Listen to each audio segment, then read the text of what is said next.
ఏందే యాల్టి వార్త? ఈ పూరడేమో ఈడ కూర్చున్నాడు కదా. ఏయ్ నువ్వు చేసే కథలేంది, నీ వయసు ఏందిరా?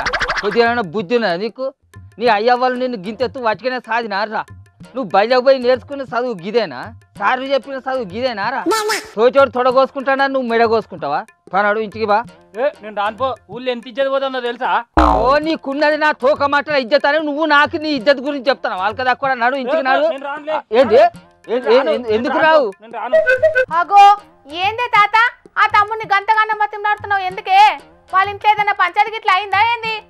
అవునే తల్లి అయినా ఏర్పలా. ఏయ్ నీకున్న ఆ బండికి ఆయిందిరా? ఓ 10 రూపాయల సరుపు తీసుకొచ్చి నానబెట్టి మంచిగా కడిగేది ఉంటే తల తల తల తల మెరుతుంది ఎరికేనా? ఓ 10 రూపాయల కొబ్బరి నూనె తీసుకొచ్చి రుద్దేది ఉంటే ఎంత సాపుగా అవుపడుతుందిరా? మంచిగా రంగుల కాగితాలు తీసుకొచ్చి దానికి అతికించుకొని తువ్వ పొంచి పోతుంటేనైతే నా స్వామి రంగా గంగిరెద్దు కదా ఉరికినట్టు ఉరుకుతుంది. ఏమైందిరా ఎస్కెల్ బండికి? దానికంటే మొగోని బండిని పట్టుకొస్తావా నువ్వు?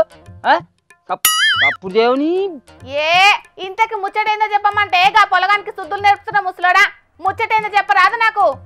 డుగ్గు డుగ్గు బండి కావాలన్నట ఈ మోగోనికి. దాని పేరేందో ఏదో ఉంటుంది. ఏంద్రా దాని పేరేందో చెప్పు. దానికి అవో రాయల్ ఎన్ఫీల్డ్.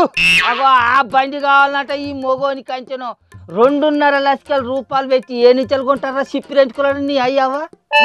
ఆ బండి కొనియకుంటే నేను చత్తా అని పోయి చేను చిలకలు పట్టుకొని ఉరికెత్తాండి అంచను. నాడు ఇంటికి నాడు. ఏంది రావా? ఆనకల గుద్దుతా. అవ్వో నీదేమందం రా తమ్మి, బండి కొనియకుంటే బయలుపడి చత్తవా? ఇదేనా నీ అందం? ఇంట్లో మన పరిస్థితి ఏంది మరి? ఆ బండి అవసరం నాకున్నదా లేదా అనేది ఆలోచన చేయవా? వానికి ఎవనుకో ఉన్నది అని దాన్ని చూసి నాకు అదే బండి కావాలంటే బండిని చూసి మారవానం పోతావా చెప్పు? మరి ఆ బండిని కొనే పరిస్థితి నా అయ్యవ్వకు ఉన్నదా లేదా? మరి దానికి కావాల్సిన 2.5 లక్షల రూపాయలు నా అయ్యవ్వ ఏ నుంచి తెస్తారు ఏంది అని జర్రంతనన్న ఆలోచన ఉండాలనా వద్దా? మన ముచ్చట మన ముచ్చట చెప్పు, ఉండాలనా వద్దా? ఇగో గిట్లనేనే తాత, నాగర్ కర్నూలు జిల్లా లింగాల మండలంలో ఓ తమ్ముడు తల్లిని పలక ఫోన్ కొనియమంటే కొనియలేదని బాధతోని ఊరేసుకొని జీవి తీసుకున్నాడే. భూమినోళ్ళ మన్నుగొట్ట మిమ్మల్ని కని ఇంత పెద్ద పెంచితే మీరు ప్రయోజకులై అయ్యే వాళ్ళకి ఇంత కూడి పెడతారని ఆశపడితే పలక ఫోన్లు కొనిత్తలేరు, డుగ్గు డుగ్గు బండ్లు కొనిత్తలేరు అని జీవి తీసుకుంటారా? ఇదారా పద్ధతి? ఇదేనా కథ? అయినా పలక ఫోన్లు డుగ్గు డుగ్గు బండి ఏమన్నా కడుపులు నింపుతాయిరా? చెప్పవేమురా? మీకు 7 పద్ధతి ముసలోడ గోచి పెట్టుకొని ఊరేంబడి తిరుగుతే తెలుస్తా మీకు మా యూత్ పరిస్థితి ఏంది అనేది. నీకు జర్రంతనన్నా ఇజ్జట్లేదేంట్రా తమ్మి?